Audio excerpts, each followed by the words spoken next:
Hey friends, and welcome back to A Simple Truth. Ezra is where we're picking up, and Ezra is obviously where we left off. Today, picking up with Ezra 4 through 6. We're also going to hop into Psalms, so be ready for that. Psalm 137 is what we're going to be taking a look at. So we looked at temple restoration, worship, people freed from Babylonian captivity. Today, we're going to see resistance to that rebuilding. And in fact, we're going to be looking through that, obviously, through Ezra and Nehemiah as well, if you're familiar with the book. If not, I won't spoil it a lot, but there is some overlap between Ezra and Nehemiah. So we'll see today, again, the resistance to rebuilding the temple, to Jerusalem, the completion of the temple, its dedication, the Passover celebrated, and then in Psalm, a longing for Zion. And then we'll continue this trend through Nehemiah as well. So we're looking at the temple in Jerusalem, and then in Nehemiah, going to be looking at the wall and what that rebuilding process looked like. But I don't want to spoil anything, just in case you don't know. So again, all of this, Ezra 4 through 6, and then Psalm 137. So, chapter 4.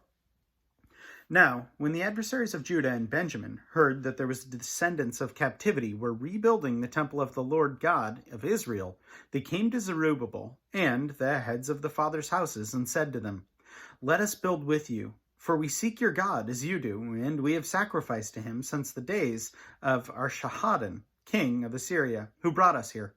But Zerubbabel and Jeshua and the house of the heads of the fathers' houses of Israel said to them, "You may do nothing with us to build a house for our God, but we alone will build to the Lord our God of Israel, as King Cyrus, the king of Persia, has commanded us." Then the people of the land tried to discourage the people of Judah. They troubled them in building and hired counselors against them to frustrate their purpose all the days of Cyrus, king of Persia, even until the reign of Darius, king of Persia. In the reign of Ahasuerus, in the beginning of his reign, they wrote an accusation against the inhabitants of Judah and Jerusalem. In the days of Artaxerxes, also, Bishlam, Mithridath, Tabeel, and the rest of their companions wrote to Artaxerxes, king of Persia, and the letter was written in Aramaic script, when translated into the Aramaic language. Rehum, the commander, and Shimshai, the scribe, wrote a letter against Jerusalem to King Artaxerxes in this fashion. From Rehum, the commander of Shimshai, the scribe, and the rest of their companions, representatives of the Dinatites and Apharsharthites, the Tarpeltites, the people of Persia, and Erech, and Babylon, and Shushan, the Dahavites, and the Elamites, the rest of the nations whom the great and noble Ashnapper took captive and settled in the cities of Samaria, and the remainder beyond the river, and so forth. This is a copy of the letter that they sent to him. To King Artaxerxes, from your servants, the men of the region beyond the river, and so forth. Let it be known to the king that the Jews who have come up from you have come to us at Jerusalem, and are building the rebellious and evil city. They are finishing its walls and repairing its foundations. Now, let it be known to the king that if this city is built and its walls are completed, they will not pay tax, tribute, or custom, and the king's treasury will be diminished. Now, because we receive support from this palace, it was not proper for us to say the king's dishonor. Therefore, we have sent and informed the king that search may be made in the book of the records of your fathers, and you will find in the book of records and know that this city is a rebellious city, harmful to kings and provinces, and that they have incited sedition within the city in former times, for which caused this city to be destroyed. We inform the king that if this city is rebuilt and its walls are completed, the result will be that you will have no dominion beyond the river.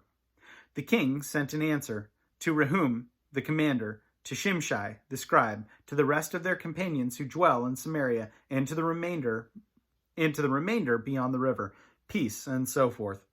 The letter which you sent to us has been clearly read before me, and I have gave the command, and a search has been made, and it was found that this city in former times has revolted against kings, and rebellion and sedition have been fostered in it. There have also been mighty kings over Jerusalem, who have ruled over all the region beyond the river, and tax, tribute, and custom were paid to them. Now give the command to make these men, that this city may not be built until the command is given by me. Take heed now, that you do not fail to do this. Why should damage increase to the hurt of the kings? Now, when the copy of King Artaxerxes' letter was read before Rehum, Shimshai the scribe, and their companions, they went up in haste to Jerusalem against the Jews, and by force of arms made them cease. Thus the work of the house of God, which is at Jerusalem, ceased, and it was discontinued until the 2nd year of the reign of Darius, king of Persia. Chapter 5. Then the prophet Haggai and Zechariah the son of Iddo, prophets, prophesied to the Jews who were in Judah and Jerusalem in the name of God of Israel, who was over them. So Zerubbabel the son of Shealtiel and Jeshua the son of Jozadak rose up and began to build the house of God which is in Jerusalem, and the prophets of God were with them, helping them.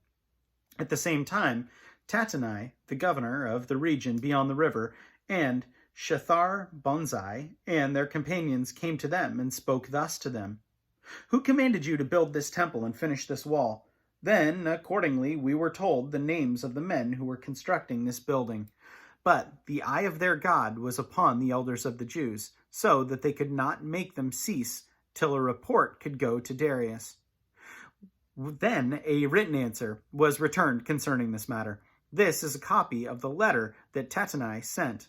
The governor of the region beyond the river, and Shethar-Bonzai and his companions, the Persians, who were in the region beyond the river, to Darius the king.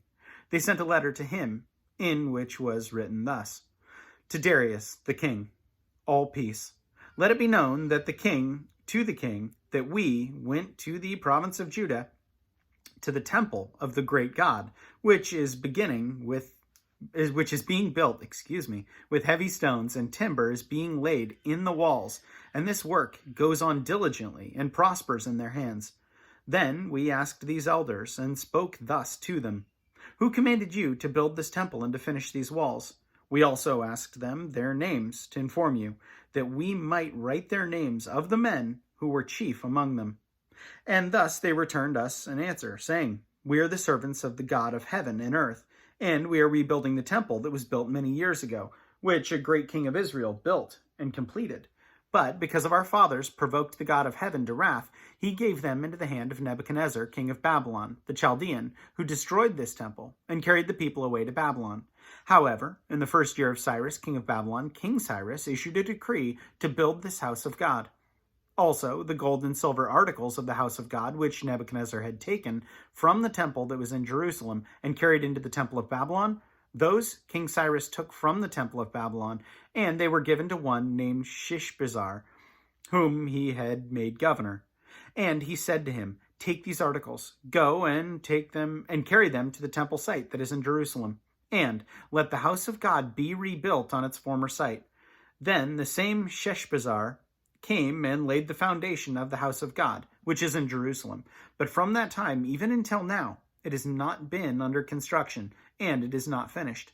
Now, therefore, if it seems good to the king, let a search be made in the king's treasure house, which is there in Babylon, whether it is so that a decree was issued by King Cyrus to build the house of God at Jerusalem, and let the king send us his pleasure concerning this matter. Chapter 6. Then King Darius issued a decree, and a search was made in the archives, where the treasuries were stored in Babylon, and at Achmetha, in the palace that is in the province of Media, a scroll was found, and in it a record was written thus: In the year of King Cyrus issued a decree concerning the house of God at Jerusalem. Let the house be rebuilt, the palace where they offered sacrifices, and let the foundations of it be firmly laid, its height 60 cubits and its width 60 cubits, 3 rows of heavy stones and 1 row of new timber. Let the expenses be paid from the king's treasury. Also, let the gold and silver articles of the house of God, which Nebuchadnezzar took from the temple which is in Jerusalem and brought to Babylon, be restored, and taken back to the temple which is in Jerusalem, each to its own place, and deposit them in the house of God. Now, therefore, Tattenai, the governor of the region beyond the river, and Shethar-Bonzai, and your companions, the Persians, who are beyond the river, keep yourselves far from there. Let the work of this house of God alone. Let the governor of the Jews and the elders of the Jews build this house of God on its site. Moreover, I issue a decree as to what you shall do for the elders of these Jews for the building of the house of God. Let the cost be paid at the king's expense from taxes on the region beyond the river. This is to be given immediately to these men, so that they are not hindered. And whatever they need, young bulls, rams, and lambs for the burnt offerings of the God of heaven, wheat, salt, wine, and oil, according to the request of the priests who are in Jerusalem, let it be given to them day by day, without fail, that they may offer sacrifices of sweet aroma to the God of heaven, and pray for the life of the king and his sons. Also, I issue a decree that whoever alters this edict, let a timber be pulled from his house and erected, and let him be hanged on it, and let his house be made a refuse heap because of this. And may the God who causes his name to dwell there destroy any king or people who put their hand to alter it, or destroy this house of God, which is in Jerusalem. I, Darius, issue a decree. Let it be done diligently.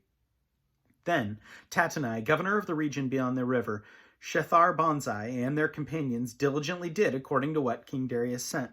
So the elders of the Jews built, and they prospered through the prophesying of Haggai the prophet, and Zechariah the son of Iddo. And they built and finished it according to the commandment of the God of Israel, and according to the command of Cyrus, Darius, and Artaxerxes, king of Persia. Now the temple was finished on the 3rd day of the month of Adar, which was in the 6th year of the reign of King Darius. Then the children of Israel, the priests and the Levites, and the rest of the descendants of the captivity, celebrated the dedication of this house of God with joy.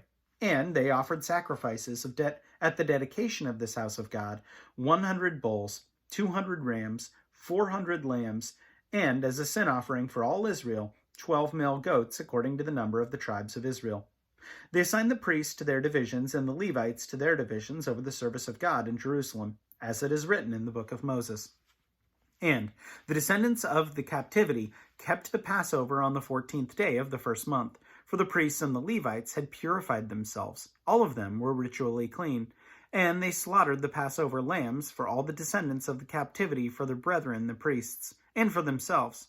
Then the children of Israel, who had returned from captivity, ate together with all who had separated themselves from the filth of the nations of the land, in order to seek the Lord God of Israel.